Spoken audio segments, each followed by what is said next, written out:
നമസ്കാരം. ബിഗ് സ്റ്റോറിയിലേക്ക് സ്വാഗതം. Pune film and television institute ചെയർമാനായി ഗജേന്ദ്ര ചൗഹാനെ നിയമിച്ചതിനെതിരായ പ്രതിഷേധം ശക്തമായി. വിദ്യാർത്ഥികൾക്ക് പിന്തുണ അറിയിച്ചു ദില്ലിയിലും കൊൽക്കത്തയിലും വിദ്യാർത്ഥികൾ തെരുവിലിറങ്ങി. പ്രതിഷേധം രാഷ്ട്രീയ പ്രേരിതമാണെന്നും ഗൂഢാലോചനയുണ്ടെന്നും ഗജേന്ദ്ര ചൗഹാൻ ആരോപിച്ചു. അതേസമയം ചർച്ചയ്ക്ക് തയ്യാറാണെന്നും സമരത്തിൽ നിന്നും പിന്മാറണമെന്നും വാർത്താവിതരണ പ്രക്ഷേപണ മന്ത്രാലയം അറിയിച്ചു. BJP നേതാവും സീരിയൽ നടനുമായ ഗജേന്ദ്ര ചൗഹാനെ പ്രശസ്തമായ പൂനെ ഫിലിം ഇൻസ്റ്റിറ്റ്യൂട്ട് ചെയർമാനായി നിയമിക്കാനുള്ള കേന്ദ്ര സർക്കാർ തീരുമാനത്തിനെതിരായ പ്രതിഷേധം ദേശീയ തലത്തിലേക്ക് വ്യാപിക്കുകയാണ്. കാവ്യവൽക്കരണ അജണ്ടയുടെ ഭാഗമായാണ് നിയമനമെന്നാരോപിച്ച് ഇൻസ്റ്റിറ്റ്യൂട്ടിലെ വിദ്യാർത്ഥികൾ നടത്തുന്ന സമരം 5ാം ദിവസത്തിലേക്ക് കടന്നു. ചലച്ചിത്ര രംഗത്ത് നിന്നും സോഷ്യൽ മീഡിയയിൽ നിന്നും വിദ്യാർത്ഥികൾക്കുള്ള പിന്തുണ ഏറുകയാണ്. ചൗഹാനെ അധ്യക്ഷനാക്കാനുള്ള യോഗ്യത എന്താണെന്നറിയില്ലെന്ന് പ്രശസ്ത ചലച്ചിത്ര താരം ഓംപുരി പറഞ്ഞു. ചൗഹാൻ പിന്മാറണമെന്നാവശ്യപ്പെട്ട് ICയുടെ നേതൃത്വത്തിൽ വിദ്യാർത്ഥികൾ ദില്ലിയിലെ വാർത്താവിതരണ മന്ത്രാലയത്തിന് പുറത്ത് ധർണ നടത്തി. കൊൽക്കത്തയിലെ സത്യജിത് റേ ഫിലിം ഇൻസ്റ്റിറ്റ്യൂട്ടിലെയും ജാദവ്പൂർ പ്രസിഡൻസി സർവകലാശാലകളിലെയും വിദ്യാർത്ഥികൾ നിയമനത്തിനെതിരെ പ്രതിഷേധവുമായി തെരുവിലിറങ്ങി. എന്നാൽ തനിക്കെതിരായ പ്രതിഷേധങ്ങൾക്ക് പിന്നിൽ ഗൂഢാലോചനയുണ്ടെന്ന നിലപാടിലാണ് ഗജേന്ദ്ര ചൗഹാൻ. तो ये विरोध जो है एक जगह ना टिक के अलग अलग शिफ्ट हो रहा है, तो इसके पीछे किसी न किसी व्यक्ति की साजिश है, किसी का अपना निजी मकसद है और उसके बाद में इसको पॉलिटिसाइज किया जा रहा है. വിദ്യാർത്ഥികളുമായി ചർച്ചയ്ക്കായി പ്രത്യേക സമിതിക്ക് വാർത്താവിതരണ മന്ത്രാലയം രൂപം നൽകും. ഇൻസ്റ്റിറ്റ്യൂട്ടിൽ പുതുതായി രൂപീകരിച്ച സൊസൈറ്റിയിലെ ഒരു പ്രമുഖ അംഗത്തെ ഉപാധ്യക്ഷനായി നിയമിച്ച് പ്രശ്നങ്ങൾക്ക് പരിഹാരം കാണാനാണ് നീക്കം. റിപ്പോർട്ടർ, ദില്ലി. ശ്രീ അടൂർ ഗോപാലകൃഷ്ണൻ ഈ വിഷയത്തിൽ പ്രതികരിക്കാൻ ടെലിഫോണിൽ. ശ്രീ അടൂർ ഗോപാലകൃഷ്ണൻ, രാജ്യത്ത് നിരവധിയായ പ്രതിഭാശാലികൾ ഇപ്പോഴും ബാക്കിയുള്ളപ്പോഴാണ് ഈ തരത്തിൽ BJP നേതാവായ ടെലിവിഷൻ സീരിയൽ പരിചയം മാത്രമുള്ള ഒരാളെ ഇതിൻ്റെ അധ്യക്ഷ സ്ഥാനത്തേക്ക് കൊണ്ടുവരുന്നത് അത് അംഗീകരിക്കാൻ കഴിയില്ല എന്നാണ് വിദ്യാർത്ഥികളുടെ വാദം. താങ്കൾ എങ്ങനെയാണ് ഈ നിയമനത്തെ നോക്കിക്കാണുന്നത്? വിദ്യാർത്ഥികളുടെ വാദത്തിൽ കഴമ്പുണ്ട്. കാരണം ഈ ചൗഹാൻ എന്നൊരാളിനെ പറ്റി ഈ രംഗത്ത് പ്രവർത്തിക്കുന്ന നമുക്ക് ആർക്കും അറിഞ്ഞൂടാ. അദ്ദേഹത്തിന്റെ പേര് പോലും കേട്ടിട്ടില്ല ഞാൻ. അപ്പോൾ ആ രീതിയിൽ ഏതെങ്കിലും സിനിമയായിട്ട് ബന്ധപ്പെടുന്ന ആളോ ഒരു ദേശീയ തലത്തിലുള്ള ഒരു സ്ഥാപനത്തിന്റെ വളരെ പ്രശസ്തമായി മാറിയിട്ടുള്ള ഒരു സിനിമയെ സംബന്ധിച്ചുള്ള സ്ഥാപനത്തിന്റെ ഏറ്റവും പ്രധാനപ്പെട്ട തീരുമാനങ്ങൾ എടുക്കുന്ന കമ്മിറ്റിയുടെ അധ്യക്ഷനായിരിക്കാനുള്ള യോഗ്യത അദ്ദേഹത്തിന് ഇല്ല എന്ന് തന്നെയാണ് എനിക്ക് തോന്നിയിട്ടുള്ളത്. താങ്കൾക്ക് അങ്ങനെ തോന്നുന്നുണ്ടോ? നരേന്ദ്രമോദി സർക്കാർ അധികാരത്തിൽ വന്ന ശേഷം രാജ്യത്തെ പ്രധാനപ്പെട്ട സ്ഥാപനങ്ങളിൽ പലതിൻ്റെയും തലപ്പത്തേക്ക് BJPയോ സംഘപരിവാറുമായോ അടുപ്പമുള്ള ആളുകളെ നിയമിക്കുക എന്ന പ്രവണത അവർ തുടങ്ങി വെച്ചിട്ടുണ്ട്. അതിൻ്റെ ഭാഗമായി ഫിലിം ഇൻസ്റ്റിറ്റ്യൂട്ടിനെയും കാവ്യവൽക്കരിക്കാനുള്ള അജണ്ടയുടെ ഭാഗമായി നടപ്പിലാക്കുന്ന ഒന്ന് എന്ന നിലയ്ക്ക് നിരീക്ഷിക്കാമോ ഇതിനെ? അല്ല, എനിക്ക് ഇതിനകത്തെ രാഷ്ട്രീയത്തിൽ എനിക്ക് താല്പര്യമില്ല. ഞാൻ പറയാൻ ഉദ്ദേശിക്കുന്നത് ഇതിലെ അദ്ദേഹം ഒരു ഏതെങ്കിലും ഒരു രാഷ്ട്രീയ പാർട്ടിയുടെ വിശ്വാസിയോ അതിലെ ഒരു നേതാവോ ആണെന്നുള്ളത് എനിക്ക് പ്രശ്നമല്ല. പക്ഷേ അദ്ദേഹം സിനിമയെ സംബന്ധിച്ചുള്ള ഇതുപോലുള്ള ഒരു സ്ഥാപനത്തില് അതിന്റെ അധ്യക്ഷനായി വരുന്നത് ആ സ്ഥാപനത്തിനും ഒരുപക്ഷെ അദ്ദേഹത്തിന് തന്നെയും വലിയ ഗുണമൊന്നും ചെയ്യത്തില്ല.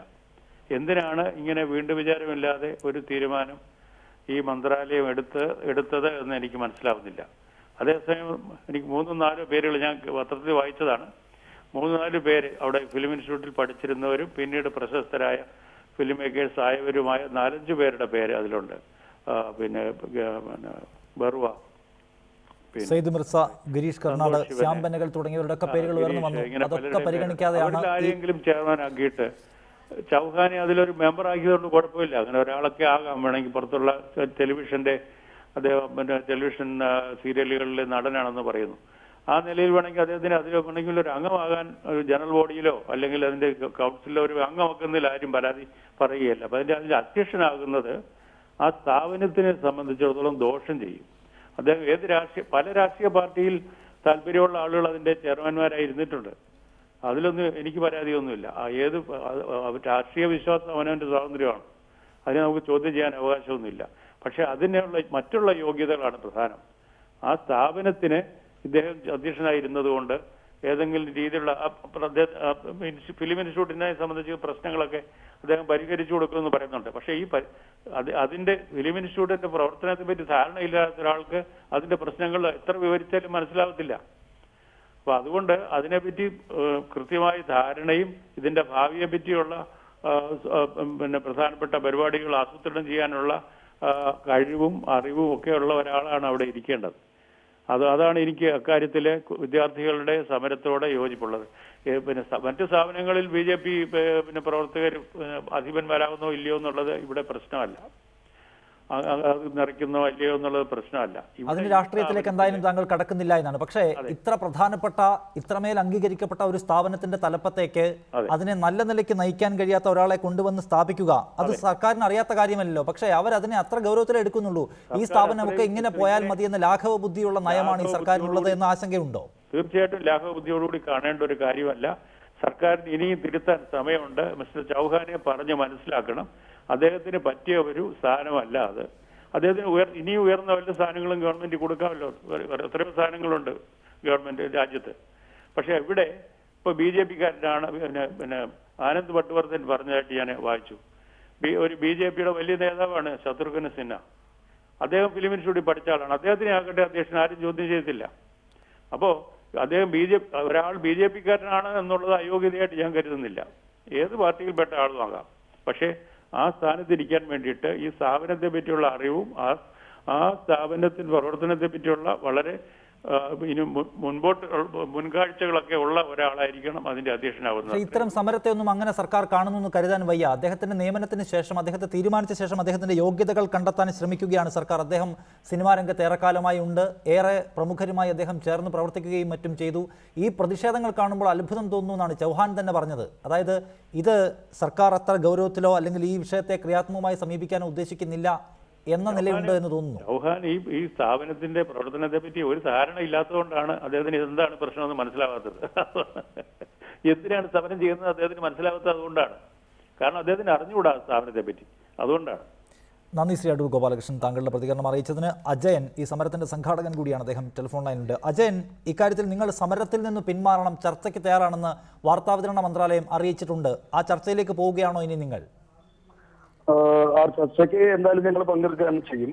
പക്ഷേ ഇതുമായി ബന്ധപ്പെട്ട് അതിനെ ചർച്ചയ്ക്ക് പങ്കെടുക്കുകയാണെങ്കിൽ തന്നെയും അതിന്റെ മറ്റു വിവരങ്ങളൊന്നും ഇതുവരെ ഞങ്ങളെ ഒഫീഷ്യലി അറിയിച്ചിട്ടില്ല. എന്നാണെന്നോ എവിടെ വെച്ചാണെന്നോ ഒന്നും. അതങ്ങനെ ചർച്ചയ്ക്ക് ക്ഷണിക്കുന്ന രീതിയിലല്ല ഇന്നത് ശരിക്ക് ആ ലെറ്റർ തന്നിട്ടുള്ളത്. അവർ പറയുന്നത് ഞങ്ങൾ ഈ സ്ഥാപനത്തെ വളരെ പ്രധാനപ്പെട്ട ഒരു സ്ഥാപനമായിട്ട് കാണുന്നുണ്ട് ഇന്ത്യയിലെ. അതുകൊണ്ട് തന്നെ വളരെ ശക്തമായൊരു ഗവേണിംഗ് കൗൺസിലാണ് നിങ്ങൾക്ക് വേണ്ടി ഞങ്ങൾ ഉണ്ടാക്കി തന്നിട്ടുള്ളത്. അതുകൊണ്ട് തന്നെ നിങ്ങൾ ഇനി പഠിപ്പിലേക്ക് തിരിച്ചു പോകണം, അവിടെ കാര്യങ്ങളെല്ലാം സാധാരണ അവസ്ഥയിലേക്ക് തിരിച്ചു വരണമെന്നാണ് ഞങ്ങൾ ആഗ്രഹിക്കുന്നത്. അതിൽ നിങ്ങൾക്ക് എന്തെങ്കിലും വേറെ വിയോജിപ്പുണ്ടെങ്കിൽ നിങ്ങൾക്ക് ഞങ്ങളെ കോൺടാക്ട് ചെയ്യാം എന്നുള്ള രീതിയിലാണ് പറഞ്ഞിട്ടുള്ളത്. ചർച്ചയ്ക്ക് പോകാൻ തന്നെയാണ് നിങ്ങളുടെ തീരുമാനം. ഈ ഗജേന്ദ്ര ചൗഹാൻ തന്നെ പറയുന്നല്ലോ, അദ്ദേഹം നിങ്ങളുടെ സമരം കാണുമ്പോൾ അത്ഭുതം തോന്നുന്നു, എനിക്ക് വേണ്ട യോഗ്യതയൊക്കെയുള്ള ആളാണെന്നാണ്. അദ്ദേഹത്തെ നിയമിച്ചവരും ഏതാണ്ട് ആ നിലപാട് ആവർത്തിക്കുകയും ചെയ്യുന്നുണ്ട്. അതായത് നിങ്ങളെ സമാധാനിപ്പിച്ച് എങ്ങനെയും അവിടെ തന്നെ തുടരുക എന്ന നയമാണോ ഉള്ളത്, അതോ നിങ്ങളുടെ പ്രതിഷേധത്തെ കണക്കിലെടുത്ത് ഇനിയിപ്പോൾ ഇദ്ദേഹത്തെ മാറ്റിക്കളയുമെന്ന അമിത വിശ്വാസം നിങ്ങൾക്കുണ്ടോ? ഒരിക്കലും അമിത വിശ്വാസം എന്നുള്ള രീതിയിലല്ല. ഇപ്പോൾ ഇന്ത്യ ഭരിച്ചുകൊണ്ടിരിക്കുന്ന ഗവൺമെന്റിനെ കുറിച്ചുള്ള കൃത്യമായിട്ടുള്ള ബോധ്യം ഞങ്ങൾക്കുണ്ട്. കാരണം നമ്മൾ കാണുന്നുണ്ട്, ഇതിപ്പോ ആദ്യത്തെ ഒരു സംഭവമല്ല. ഇവര് പ്രധാനമായിട്ടും സാംസ്കാരിക സ്ഥാപനങ്ങളിലും വിദ്യാഭ്യാസ സ്ഥാപനങ്ങളിലും എല്ലാം തലപ്പെട്ട് ഇവരുടെ RSSന്റെ നേതാക്കന്മാരെയോ അല്ലെങ്കിൽ അതുമായി ബന്ധപ്പെട്ട ആളുകളെ അവർ പ്രതിഷ്ഠിച്ചുകൊണ്ടിരിക്കുന്നുണ്ട്. ഇതിപ്പോ മാറി മാറി വരുന്ന എല്ലാ ഗവൺമെന്റുകളും ചെയ്യുന്ന കാര്യമാണ്. പക്ഷെ ഇതൊരു കയർ ബോർഡ് പോലെയോ ഒരു ഖാദി ബോർഡ് പോലെയുള്ള ഒരു സ്ഥാപനമല്ല. ഇവിടെ 100-300 കുട്ടികൾ പഠിക്കുന്നുണ്ട്. ഇതൊരു വിദ്യാഭ്യാസ സ്ഥാപനമാണ്. ഏഷ്യയിലെ തന്നെ ഏറ്റവും പ്രീമിയർ ആയിട്ടുള്ള ഒരു ഫിലിം ഇൻസ്റ്റിറ്റ്യൂട്ട് ആണ്. ലോകത്തിലെ ഏറ്റവും മികച്ച ഫിലിം ഇൻസ്റ്റിറ്റ്യൂട്ടുകളുടെ സിലക്ട് എന്ന് പറഞ്ഞ ഒരു സംഘടനയുണ്ട്. അതിലെ വോട്ടിംഗ് മെമ്പറാണ് പൂന ഫിലിം ഇൻസ്റ്റിറ്റ്യൂട്ട്. അതിന്റെ അധ്യക്ഷനാവുക എന്ന് പറഞ്ഞാൽ അദ്ദേഹം ഗവേണിംഗ് കൗൺസിലിന്റെ അധ്യക്ഷനാവുക എന്ന് പറയുമ്പോൾ അദ്ദേഹം ഇതിന്റെ അക്കാദമിക് കൗൺസിലിന്റെ കൂടി അധ്യക്ഷനാണ്. അതായത് സിലബസ് ഉൾപ്പെടെയുള്ള കാര്യങ്ങളിൽ അവസാന തീരുമാനമെടുക്കുന്ന, അത് അംഗീകരിക്കേണ്ട ആളാണ് ഈ ചെയർമാൻ. മാത്രമല്ല ഇൻസ്റ്റിറ്റ്യൂട്ടിന്റെ day to day life control ചെയ്യുന്ന, അവിടുത്തെ എല്ലാ കാര്യങ്ങളും നിയന്ത്രിക്കുന്ന ചെയർമാൻ അല്ല, ഡയറക്ടറാണ്. ഞങ്ങളുടെ ഇപ്പൊ ഉള്ള ഡയറക്ടർ അടുത്ത മാസം റിട്ടയർ ആവുകയാണ്. അതായത് അദ്ദേഹം സ്ഥലം മാറി ഫിലിം സ്റ്റേഷനിലേക്ക് പോകും. അത്ര ഗൗരവമുള്ള ഒരു പദവിയിൽ വേണ്ടത്ര ആലോചന ഇല്ലാതെ നിയമനം നടത്തിയെന്നാണ് രാഹുൽ ഈശ്വർ തിരുവനന്തപുരം സ്റ്റുഡിയോയിൽ. രാഹുൽ, ഇങ്ങനെ ഒരു നിയമനം നടത്തുന്നതിൽ ശ്രീ അടൂർ ഗോപാലകൃഷ്ണൻ അടക്കമുള്ളവരുടെ പ്രതികരണം താങ്കൾ കണ്ടുവല്ലോ. രാജ്യത്തെ ഏറ്റവും സുപ്രധാനമായ ഒരു സ്ഥാപനം, ഏറ്റവും അംഗീകരിക്കപ്പെടുന്ന ഒരു സ്ഥാപനം, അവിടെ ഒരു നിലയ്ക്കും അതിൻ്റെ പദവിയിലിരിക്കാൻ യോഗ്യതയില്ലാത്ത ഒരാളെ സ്വന്തം രാഷ്ട്രീയ പാർട്ടിയോട് കൂറുപുലർത്തുന്ന ആൾ എന്ന നിലയ്ക്ക് മാത്രം നിയമിക്കുന്ന ഒരു സർക്കാർ എന്ത് ഉത്തരവാദിത്വബോധത്തോടെയാണ് ഈ രാജ്യത്തെ സംവിധാനങ്ങളെ കാണുന്നത് എന്ന സംശയമുണ്ടാക്കുന്നില്ലേ? ഈ ഗജേന്ദ്ര ചൗഹാനെ അപ്പോയിന്റ് ചെയ്തത് ഒരു പൊളിറ്റിക്കൽ ഡിസിഷനാണ്. അതിനെ എതിർക്കുന്നതും പൊളിറ്റിക്കൽ തന്നെയാണ്. ഇവിടെ നമ്മുടെ സ്റ്റുഡൻസിന്റെ ലെറ്റേഴ്സ് ഉണ്ട്. അതിലവർ പറയുന്നത് പ്രോഗ്രസീവും ലിബറലുമായ ഫോഴ്സസിനെ എല്ലാം തച്ചുടയ്ക്കാൻ ശ്രമിക്കുന്നു എന്നാണ്. നമുക്ക് സത്യസന്ധമായി സംസാരിക്കണം. ഗജേന്ദ്ര ചൗഹാനോ അല്ലെങ്കിൽ ഫിലിം ഇൻസ്റ്റിറ്റ്യൂട്ടോ ഒന്നുമല്ല എന്റെ പ്രശ്നം, രാഷ്ട്രീയമാണ്. സെന്റർ ലെഫ്റ്റും സെന്റർ റൈറ്റും തമ്മിലുള്ള ഒരു വടംവലിയാണ് നടക്കുന്നത്. ഇപ്പൊ ഇരിക്കുന്ന സയ്യിദ് മിർസയും ലോകോത്തര അംഗീകാരമുള്ള വ്യക്തിയൊന്നും അല്ലല്ലോ. അതായത് കോൺഗ്രസ് സർക്കാർ ഇരിക്കുമ്പോൾ സെന്റർ ലെഫ്റ്റ് നിൽക്കുന്ന ഇന്റലക്ച്വൽസിനെയും അവിടെ അവാർഡ് കിട്ടിയവരെയും എല്ലാം അവരുടെ അക്കാഡമികളിൽ പ്ലേസ് ചെയ്യുന്നത് പോലെ, ഇൻസ്റ്റിറ്റ്യൂട്ടിന്റെ തലപ്പത്ത് കൊണ്ടുവരുന്നത് പോലെ BJP വരുമ്പോൾ സെന്റർ റൈറ്റ് ഉള്ള ഫോഴ്സസിലെ ആൾക്കാരെ കൊണ്ടുവരും. തീർച്ചയായും അടൂർ ഗോപാലകൃഷ്ണൻ സാറിന്റെ സമീപനമൊക്കെ നല്ലതാണ്. ശത്രുഘ്ൻ സിംഗിനെ പോലുള്ളവരുടെ സജഷൻസ് വരികയാണെങ്കിൽ വളരെ നല്ലതാണ്. പക്ഷേ ഇതിന്റെ പിന്നിൽ രാഷ്ട്രീയമാണ്. അത് കലയോടുള്ള സ്നേഹമോ സിനിമയോടുള്ള സ്നേഹമോ അല്ല.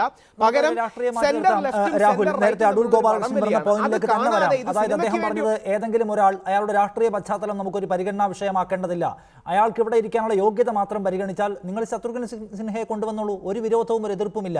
പക്ഷെ നിങ്ങൾ കൊണ്ടുവരുന്ന ആൾക്ക് ഇവിടെ ഇരിക്കാനുള്ള ടെക്നിക്കലായ യോഗ്യതയില്ല എന്ന കാര്യം നിങ്ങൾ ഓർക്കണം. അയാളുടെ BJP അംഗത്വം ഒരു അയോഗ്യതയായി പരിഗണിക്കുന്നതേ ഇല്ല എങ്കിൽ കൂടിയും ഇക്കാര്യത്തിലും അയാൾ അയോഗ്യനാണ് സാർ, അത് നിങ്ങൾ പരിഗണിക്കുന്നില്ല.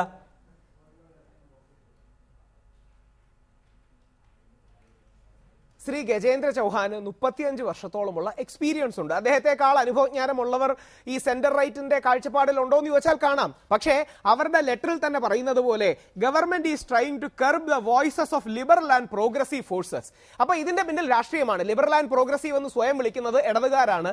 നാഷണലിസ്റ്റിക് ആൻഡ് പാട്രിയോട്ടിക് എന്ന് സ്വയം വിളിക്കുന്നത് മധ്യ വലതുപക്ഷം അല്ലെങ്കിൽ വലതുപക്ഷക്കാരാണ്. അപ്പൊ ഇവർ തമ്മിലുള്ള വടംവലിയിൽ ഈ സിനിമയ്ക്ക് വേണ്ടിയുള്ള കുരിശുദ്ധമാണെന്ന് സ്വയം ചിത്രീകരിക്കുന്നതൊക്കെ ഒരു ബൗദ്ധിക പാപ്പരത്വമാണ്. അതിന്റെ രാഷ്ട്രീയം തുറന്നു പറയൂ. ഇന്ന കാര്യങ്ങൾ കൊണ്ടാണ് ഞങ്ങൾ അതിനെ എതിർക്കുന്നത്. അതായത് സമരം ചെയ്യുന്നവർക്ക് രാഷ്ട്രീയ ലക്ഷ്യമുണ്ട് എന്ന് താങ്കളുടെ വാദം ഇപ്പോൾ അംഗീകരിച്ചാൽ തന്നെ ഇപ്പോൾ നിയമിച്ചിട്ടുള്ള ഗജേന്ദ്ര ചൗഹാന് ഇതിന്റെ അധ്യക്ഷ പദവിയിൽ ഇരിക്കാനുള്ള യോഗ്യതയുണ്ടോ? ആ മെറിറ്റിലേക്ക് മാത്രം പോകാം. രാഷ്ട്രീയം പൂർണ്ണമായും മാറ്റി നിർത്തൂ. സമരം ചെയ്യുന്നവർക്കും രാഷ്ട്രീയമുണ്ട് എന്ന് താങ്കളുടെ വാദം ഇപ്പോൾ അംഗീകരിക്കുന്നു. യോഗ്യതയുടെ പ്രശ്നം എടുക്കാൻ നോക്ക്. അല്ല, അതൊരു പൊളിറ്റിക്കൽ അപ്പോയിന്റ്മെന്റ് ആണ്. നമ്മളത് കണ്ണടച്ചിട്ട് കാര്യമുണ്ടോ? അടൂർ ഗോപാലകൃഷ്ണൻ സാറിന്റെ ഒരു വാദത്തോട് യോജിക്കുന്നു. ഇദ്ദേഹത്തെക്കാൾ ഒരുപക്ഷെ യോഗ്യത ഉള്ളവരെ പരിഗണിക്കണമായിരുന്നു എന്ന വാദഗതി യോജിക്കുന്നു. പക്ഷേ വിശാല അർത്ഥത്തിൽ അതൊരു പൊളിറ്റിക്കൽ അപ്പോയിന്റ്മെന്റ് ആണ്. നമ്മുടെ സണ്ണി ജോസഫ് ഉണ്ട്, ചലച്ചിത്രകാരൻ, തിരുവനന്തപുരം സ്റ്റുഡിയോയിൽ. സണ്ണി ജോസഫ്, ഇക്കാര്യത്തിൽ ഉയർന്നു വരുന്ന പ്രധാനപ്പെട്ട വിമർശനങ്ങളിൽ ഒന്ന് ഈ സമരം ചെയ്യുന്നവർക്ക് രാഷ്ട്രീയമുണ്ട് എന്നതാണ്. എല്ലാ സർക്കാരുകളും അവരവരുടെ കാലത്ത് അവർക്ക് താല്പര്യമുള്ള പൊളിറ്റിക്കൽ അപ്പോയിന്റ്മെന്റ്സ് നിരന്തരമായി നടത്താറുണ്ട് വിവിധ സ്ഥാപനങ്ങളിൽ. അത് BJPയും ഒരുപക്ഷെ നടത്തുന്നുണ്ടാവും. മുൻകാലങ്ങളുടെ ചരിത്രം പരിശോധിച്ചാൽ കോൺഗ്രസ് ഗവൺമെന്റുകളും സംസ്ഥാനങ്ങളിൽ ഇടതുപക്ഷ ഗവൺമെന്റുകളും ഒക്കെ ഈ തരത്തിലുള്ള നിയമനങ്ങൾ നടത്തിപ്പോന്നിട്ടുണ്ട്. ഇവിടെ മാത്രം എന്തേ ഒരു വിവാദത്തിന്റെ കഥ? ജീവിതം തന്നെ ഒരു രാഷ്ട്രീയമാണ്. രാഷ്ട്രീയമില്ലാത്ത ജീവിതമില്ല. അപ്പൊ അതില് രാഹുൽ ഈശ്വറിന് ഒരുപാട് മണ്ടത്തരം അദ്ദേഹം ഇവിടെ ഇരുന്ന് വിളിച്ചു പറഞ്ഞു. ഈ സെന്റർ ലെഫ്റ്റ് സെന്റർ റൈറ്റ് എന്നൊക്കെ പറഞ്ഞ ആൾക്കാരെ പകുക്കാൻ നോക്കുന്ന എന്തിനാ? ജീവിതത്തോട് ആഭിമുഖ്യവും ജീവിതോന്മുഖവുമായി എന്ത് പ്രവൃത്തികളാണ് ചെയ്യണമെന്ന് നോക്കിയാൽ മതി. അത് ഞാൻ ഏത് കാര്യത്തെ നോക്കുന്നു അങ്ങനെയാണ്. നമ്മൾ ലൈഫ് സപ്പോർട്ടീവ് ആണോ ലൈഫിന് അഗെയിൻസ്റ്റ് ആണോ? ജീവിക്കുക എന്നതാണ് ഒരു ജീവിയുടെ ഏറ്റവും അടിസ്ഥാനപരമായിട്ടുള്ള ധർമ്മം. ആ ധർമ്മത്തിന് വേണ്ടിയിട്ടാണ് എന്നെ പോലെയുള്ള കലാകാരന്മാർ നിൽക്കുന്നത്. അല്ലാതെ അതിൽ വേറെ രാഷ്ട്രീയമൊന്നുമില്ല. ആ രാഷ്ട്രീയം ചിലപ്പോൾ ചുവന്നു പോകും, അതല്ലെങ്കിൽ വേറെ കളറിൽ വരും. അപ്പൊ അതുകൊണ്ട് ഇത് പൊളിറ്റിക്കലാണെന്ന് പറഞ്ഞാൽ പൊളിറ്റിക്കലാണ്, അത് സംശയമില്ല, ഒരു സംശയമില്ല. അപ്പൊ അതില് പൊളിറ്റിക്കൽ എന്താ പൊളിറ്റിക്കല്? ഒന്ന് പിന്നെ വലുതായിട്ടുള്ള സമൂഹത്തിന്റെ ഭൂരിപക്ഷം വരുന്ന സമൂഹത്തിന്റെ നന്മയ്ക്കായിട്ട് വേണ്ടി ചെയ്യുന്ന ഒരു പ്രവർത്തനങ്ങൾ ഒരു വശത്ത്, അതിനുവേണ്ടി അതിന്റെ കൂടെ നിൽക്കുന്ന കലാകാരന്മാർ ഒരു വശത്ത്. അപ്പൊ അങ്ങനെ FTIയുടെ ഒരു ചരിത്രം എടുത്തു നോക്കിയിട്ടുണ്ടെങ്കിൽ ജനങ്ങളുടെ പക്ഷത്തും ജനങ്ങളുടെ ക്ഷേമത്തിനും ജനങ്ങളുടെ ബൗദ്ധികമായിട്ടുള്ള മുന്നോട്ട് പോക്കിനെയും പിന്തുണച്ചവരാണ് അവിടെ നിന്ന് പാസ്സായിട്ടുള്ളവർ. അവിടുത്തെ 6000 സ്റ്റുഡൻസ് അവിടുന്ന് പാസ്സായിട്ടുണ്ടെങ്കിൽ അതിൽ 5900 പേരും വലിയൊരു IIT-യൊക്കെയായാലും ഇൻഡസ്ട്രിയിലും സിനിമാ രംഗത്തും ടെലിവിഷനിലും മറ്റ് എഡ്യൂക്കേഷൻ ഫീൽഡിലൊക്കെ ഓൾറെഡി പ്രൂവ് ചെയ്തിട്ടുണ്ട്. ചൗഹാൻ നേരത്തെ പറഞ്ഞു, I will restore the glory of FTI. FTIയുടെ ഗ്ലോറി ഇപ്പോഴും ഒരു കേടുമില്ലാന്ന് ഇപ്പുണ്ട്. ചൗഹാൻ വരുന്നതാണ് ആ ഗ്ലോറിക്ക് ഒരു മങ്ങലേൽപ്പിക്കുക. അപ്പൊ അതുകൊണ്ട് അദ്ദേഹം അത് മനസ്സിലാക്കിയിട്ട് ഇന്നത്തെ ഗവൺമെന്റും ആ കാര്യത്തില് വളരെ ബുദ്ധിയോടുകൂടി ഇതിനു മുമ്പുണ്ടായ ഒരു സമരമാണ് താങ്കളുടെ ആഗ്രഹം. ഫക്രുദ്ദീൻ, കേന്ദ്ര സർക്കാർ വന്നതിന് ശേഷം വളരെ പ്രധാനപ്പെട്ട പദവികളിലൊക്കെ തന്നെയും ആ സർക്കാരിന് താല്പര്യമുള്ള ആളുകളെ നിയമിച്ചിട്ടുണ്ട്. മറ്റു പല സർക്കാരുകളെയും പോലെ തന്നെ പക്ഷേ ഈ നിയമനങ്ങൾ വലിയ വിവാദങ്ങൾക്ക് വഴി കൊടുത്തിട്ടുണ്ട്. ഇപ്പം പല കാര്യങ്ങളിലും ഏറ്റവും ഇപ്പം നമുക്കറിയാം ഈ മദ്രാസ് IIT ഉണ്ടായ സംഭവം, അല്ലെങ്കിൽ ഇന്ത്യൻ ഹിസ്റ്റോറിക്കൽ റിവ്യൂവിൻ്റെ പത്രാധിപർ രാജിവെച്ച സംഭവം, അല്ലെങ്കിൽ വിവിധ കേന്ദ്രങ്ങളിൽ നിന്ന് ഇപ്പോൾ NFDCയുടെ ചെയർമാൻ സ്ഥാനത്തേക്ക് ആളുകളെ നിയമിക്കുന്ന കാര്യത്തിലൊക്കെ തന്നെയും സർക്കാർ അർഹതപ്പെട്ട ഒരുപാട് ആളുകളെ മാറ്റി നിർത്തി അവരുടെ താല്പര്യം അതിൻ്റെ ഗുണകാംക്ഷിയല്ല സർക്കാർ എന്ന നിലയ്ക്ക് പ്രവർത്തിക്കുന്നുണ്ട്.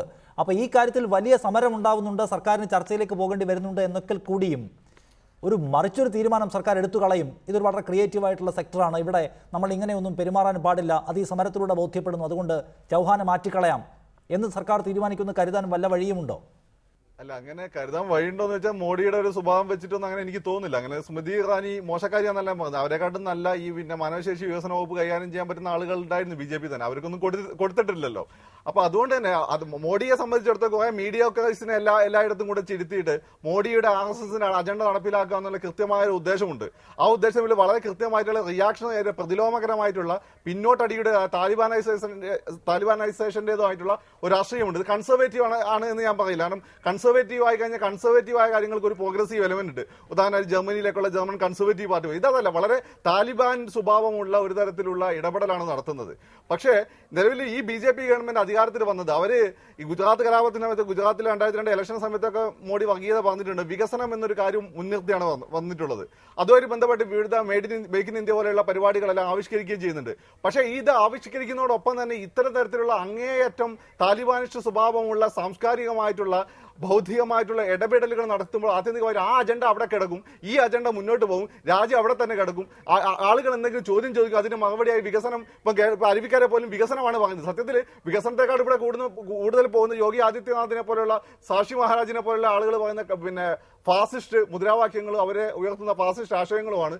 അതാണ് ഏറ്റവും വലിയ ഭീഷണി. അതുകൊണ്ട് തന്നെ ഇവിടെ മോഡി ഉദ്ദേശിക്കുന്നത് ഈ BJP ഗവൺമെന്റ് ആത്മാർത്ഥമായിട്ട് അവർ വികസനത്തിന്റെ കാര്യത്തിൽ താല്പര്യം പുലർത്തുന്ന ഇത്തരം കാര്യങ്ങളെല്ലാം മാറ്റി നിർത്തിക്കൊണ്ട് അവരുടെ കൂട്ടത്തിൽ തന്നെ കുറച്ചും കൂടി അക്കംപ്ലിഷ്ഡ് ആയിട്ടുള്ള ആളുകളെ ഈ ഫീൽഡിലേക്ക് കൊണ്ടുവന്ന് വിവാദങ്ങൾ ഒഴിവാക്കിക്കൊണ്ട് മുന്നോട്ട് പോകാൻ ശ്രമിക്കുക. അതുപോലെ തന്നെ ഇന്ത്യൻ ഹിസ്റ്റോറിക്കൽ കൗൺസിലൊക്കെ തന്നെ ഗോവിന്ദ് മേനോൻ, താങ്കൾ ഈ നരേന്ദ്രമോദിയുടെ പ്രത്യേകിച്ച് അദ്ദേഹത്തിന്റെ രാഷ്ട്രീയ പദ്ധതികളെ കുറിച്ച് ആഴത്തിൽ പഠിക്കുകയും ചിത്രങ്ങൾ തയ്യാറാക്കുകയും ചെയ്ത ആളാണല്ലോ.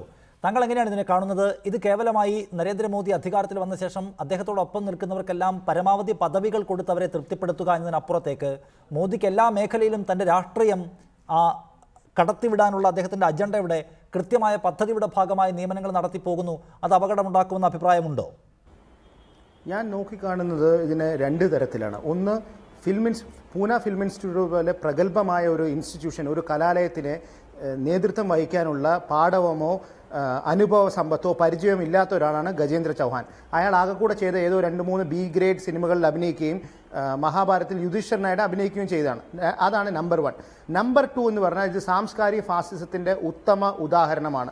രാഹുൽ ഈശ്വർ പറഞ്ഞതിനെ പോലെ ഇതൊരു സെന്റർ ലെഫ്റ്റും സെന്റർ റൈറ്റും ഒന്നുമല്ല, അത് ശുദ്ധ അസംബന്ധവും അബദ്ധവുമാണ്. ഇത് എക്സ്ട്രീം റൈറ്റ് വിങ് ഫോഴ്സസിന്റെ കൃത്യമായി വിദ്യാഭ്യാസത്തെയും ചരിത്രത്തെയും കാവ്യവൽക്കരിക്കുന്നതിനുള്ള ഒരു വലിയൊരു അറ്റംപ്റ്റാണ്.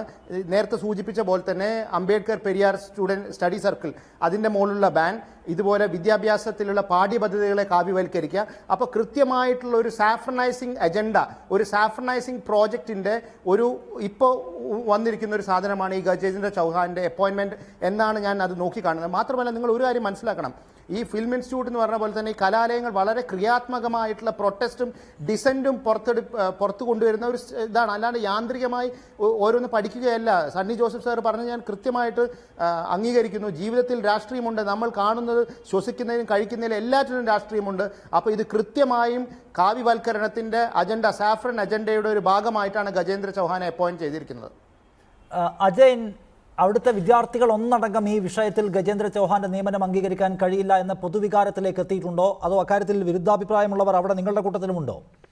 ഒരു കാരണവശാലുമില്ല. ഇൻസ്റ്റിറ്റ്യൂട്ട് മൊത്തത്തിൽ ഒന്നടങ്കം സ്റ്റുഡൻസ് എല്ലാവരും ഒരുമിച്ചാണ് ഷൂട്ട് ഉൾപ്പെടെയുള്ള പ്രാക്ടിക്കൽ ഉൾപ്പെടെയുള്ള ക്ലാസ്സസ് ഉൾപ്പെടെയുള്ള എല്ലാ കാര്യങ്ങളും, ഈവൻ ഫാക്കൽറ്റീസും ടീച്ചേഴ്സും എല്ലാവരും നമ്മുടെ സപ്പോർട്ടിലാണ്.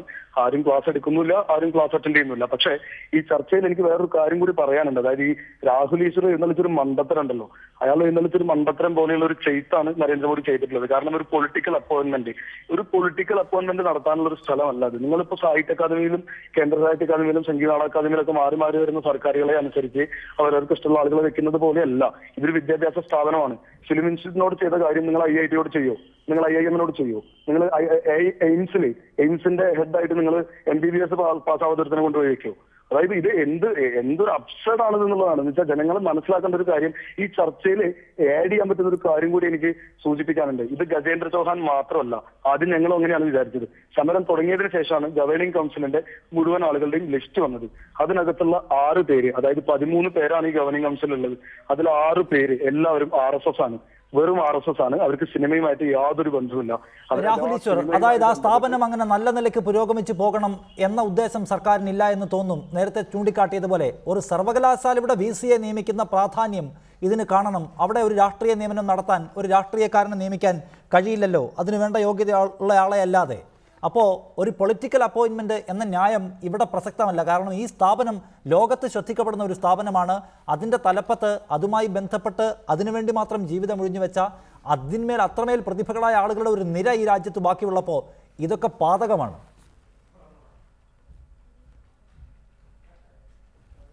രണ്ട് കാര്യങ്ങൾ. ഒന്ന്, നമുക്ക് ഈ വിദ്യാർത്ഥികളോടെല്ലാം ബഹുമാനമാണ്. ഇതിനെ എതിർക്കുന്നവരുടെ എല്ലാ സ്വരത്തെയും ബഹുമാനത്തോടെ കാണൂ. അല്ലാതെ ചില മധ്യയിടതിലെ ആൾക്കാർ കാണുന്ന പുച്ഛത്തോടുകൂടി, അവർ പറയുന്ന ടോട്ടലിറ്റേറിയനിസത്തോടുകൂടി നമ്മൾ ആരും കാണില്ല. പക്ഷേ പൊളിറ്റിക്കൽ ടെർമിനോളജി അറിയാത്തവർ, സെൻട്രൽ റൈറ്റും സെൻട്രൽ ലെഫ്റ്റും തമ്മിലുള്ള വ്യത്യാസം എന്താണെന്ന് അറിയാത്തവർ അങ്ങനെ ഒരുപാട് വിമർശനങ്ങൾ പറയും. ഒരു കാര്യം മാത്രം ഓർക്കുക, ഇന്ത്യ നിങ്ങളെ റിജക്ട് ചെയ്ത് കഴിഞ്ഞു. നിങ്ങൾ ഡൽഹിയിലെ ലുട്ടിയൻസ് ക്ലബിലും ഒരു 300-400 പേരുടെ ആകെ എണ്ണമുറങ്ങുന്ന പരസ്പരം പ്രൊമോട്ട് ചെയ്യുന്ന I scratch your back you scratch my back ഗ്രൂപ്പിൽ മാത്രമേ ഉള്ളൂ എന്നും, ഭാരതം വോട്ട് ചെയ്തെടുത്ത ഇന്ത്യയിലെ ജനാധിപത്യ സംവിധാനങ്ങൾ അനുസരിക്കുന്ന ഒരു ഗവൺമെന്റ് ആണ് അതിന്റെ അപ്പോയിന്റ്മെന്റുമായി മുമ്പോട്ട് പോകുന്നത്.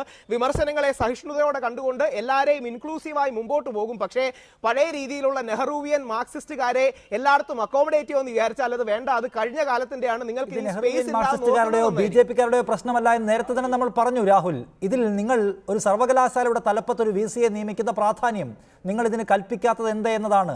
അദ്ദേഹത്തിൻ്റെ യോഗ്യത ഒരു പരമപ്രധാനമായ വിഷയമായി നിങ്ങൾ എടുക്കുന്നില്ല. പകരം ഈ സർക്കാരിന് വിശാലമായ നയവും പരിപാടിയുമുണ്ട്. അതോടൊപ്പം ചേർന്ന് പോകുന്നവർ ഫിലിം ഇൻസ്റ്റിറ്റ്യൂട്ടിൻ്റെ തലപ്പത്ത് വരട്ടെ എന്നാണ്. ഫിലിം ഇൻസ്റ്റിറ്റ്യൂട്ടിൻ്റെ തലപ്പത്ത് വരാൻ ഫിലിം ഇൻസ്റ്റിറ്റ്യൂട്ടുമായി ബന്ധപ്പെട്ട കാര്യങ്ങൾ അറിയാവുന്ന, അടൂർ പറഞ്ഞതുപോലെ അതിനെക്കുറിച്ച് ആഴത്തിൽ അറിയാവുന്ന, അതിൽ സ്പെഷ്യലൈസ്ഡ് ആയിട്ടുള്ള ആളുകൾ വേണമെന്നതാണ്.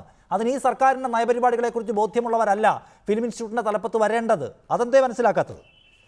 അല്ല, അത്തരം വിമർശനങ്ങളെ ഏറ്റവും ബഹുമാനത്തോടെ കാണൂ. സ്റ്റുഡൻസ് പ്രതിഷേധിക്കുമ്പോൾ അവരെ ചർച്ചയ്ക്ക് വിളിക്കാനും കൂടുതൽ ചർച്ച ചെയ്യാനും അടൂർ സാറിനെ പോലെ ലോകവും ഭാരതവും ഒക്കെ അംഗീകരിക്കുന്നവരുടെ വാക്കുകൾ തീർച്ചയായും കേൾക്കുകയും ഇൻക്ലൂസീവായി പോവുകയും ചെയ്യും. പക്ഷേ പരസ്പര ബഹുമാനമില്ലാതെ വരുന്നവർ, തങ്ങളുടെ പാർട്ടിയിൽ പെട്ടവരാത്തവരെല്ലാം പുരോഗമനവാദികളല്ലെന്നും അവരെല്ലാം പ്രതിലോമകാരികളാണെന്നും തങ്ങൾക്ക് മാത്രമേ ബൗദ്ധിക സാഹിത്യ മേഖലകളിൽ സ്ഥാനമുള്ളൂ ഇക്കാര്യത്തിൽ ഇത് ചില ഇടതുപക്ഷ സംഘടനകൾ, ഇടതുപക്ഷ താല്പര്യമുള്ളവരുടെ പ്രത്യേകമായ സമരം എന്ന നിലയ്ക്ക് മാത്രമായി കാണാനും, രാജ്യ താല്പര്യം എന്നത് വിശാലമായി ഇവിടെ ഇപ്പുറത്തു നിൽപ്പുണ്ട്, അതിനാണ് ആളുകളുടെ പിന്തുണ കൂടുതലും എന്ന നിലയ്ക്ക് ഇതിന് രണ്ടാക്കാൻ ഉള്ള ശ്രമമോ അല്ലെങ്കിൽ അതിലേതാണ്ട് വിജയമോ അവർ നേടുന്നുണ്ട് എന്നതുകൂടി കാണുന്നില്ലേ?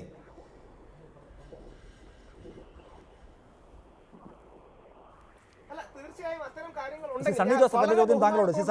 സണ്ണി ജോസഫ് എല്ലാം പരിശോധിക്കും നമ്മുടെ കുട്ടികളോട്. യെസ്, പറഞ്ഞോളൂ. ഞാൻ പറയുന്നത്, ഇപ്പൊ ഞാൻ ഈ തർക്കം പറഞ്ഞു, ഇതിന്റെ ചൗഹാന്റെ കഴിവുകളെ കുറിച്ചിട്ടാണല്ലോ. ഇപ്പൊ ഒരു ഏറ്റവും വലിയ, ലോകത്തിലെ തന്നെ ഏറ്റവും ശ്രദ്ധിക്കപ്പെടുന്ന ഒരു ഫിലിം ഇൻസ്റ്റിറ്റ്യൂട്ടിന്റെ തലപ്പത്തിരുത്താൻ എന്തുകൊണ്ട് BJP-യിൽ ഇത്രയൊക്കെ നല്ല ആളുകൾ ഉണ്ടായിരുന്നപ്പോഴത്തേക്ക് അവർ മോഡിജിയെ തന്നെ പ്രധാനമന്ത്രിയായി തെരഞ്ഞെടുത്തു? അതിന് മോഡിജിക്ക് അതിനുള്ള കഴിവുണ്ട്, അത് അവര് അംഗീകരിക്കുന്നു, അതിനനുസരിച്ച് ഒരാളെ കൊണ്ടുവരും. അല്ലാതെ BJP മെമ്പറാന്ന് പറഞ്ഞ് വെറുതെ താഴെയുള്ള ഒരാളെ എടുത്തുകൊണ്ട് പ്രധാനമന്ത്രി ആക്കൂലല്ലോ. അതുപോലെയാണ് ഇവിടുത്തെ ഈ ഇൻസ്റ്റിറ്റ്യൂട്ടിന് വേണ്ടിയിട്ടുള്ള ഒരു ആളെ തെരഞ്ഞെടുക്കുമ്പോഴത്തേക്ക് അതിനുള്ള കാര്യങ്ങൾ ചോദിച്ച്, അല്ലെങ്കിൽ അതിന്റെ കഴിവുകളുടെ മാനദണ്ഡങ്ങൾ അനുസരിച്ച് വേണം അത് ചെയ്യാൻ. വേറൊന്ന്, ഇപ്പൊ തന്നെ ഈ ചൗഹാൻ ഒരു പ്രസ്താവന നടത്തി. ഇവിടുത്തെ വിദ്യാർത്ഥികളെല്ലാം ആന്റി നാഷണലിസ്റ്റുകളാണ്. പ്രതിഷേധം പറഞ്ഞു കഴിഞ്ഞാൽ അവർ ആന്റി നാഷണലിസ്റ്റുകളാകുന്ന ഒരു രീതിയാണ് ഇന്നത്തെ രാജ്യത്ത് നിലനിൽക്കുന്നത്. അങ്ങനെയുള്ള രീതികൾ നിലനിൽക്കെ അതിനെതിരെ പ്രതിഷേധം പറയുക എന്നുള്ളത് തന്നെയാണ് ഏറ്റവും വലിയ ഒരു കലാപ്രവർത്തനം. ഫക്രുദ്ദീൻ, അവസാനമായി താങ്കളിലേക്ക്, അത് വളരെ പ്രധാനപ്പെട്ട ഒരു കാര്യമാണ്. ഇപ്പോൾ ഇന്ത്യയുടെ ഏതെങ്കിലും പ്രവൃത്തികളെ, സർക്കാരിൻ്റെ ഏതെങ്കിലും തീരുമാനങ്ങളെ വിമർശനാത്മകമായി സമീപിക്കുന്നവരെല്ലാം രാജ്യവിരുദ്ധരോ പാകിസ്ഥാൻ ചാരന്മാരോ ഒക്കെ ആയി ചിത്രീകരിക്കുന്ന സംഭവം നമ്മുടെ മുൻപിലുണ്ട്.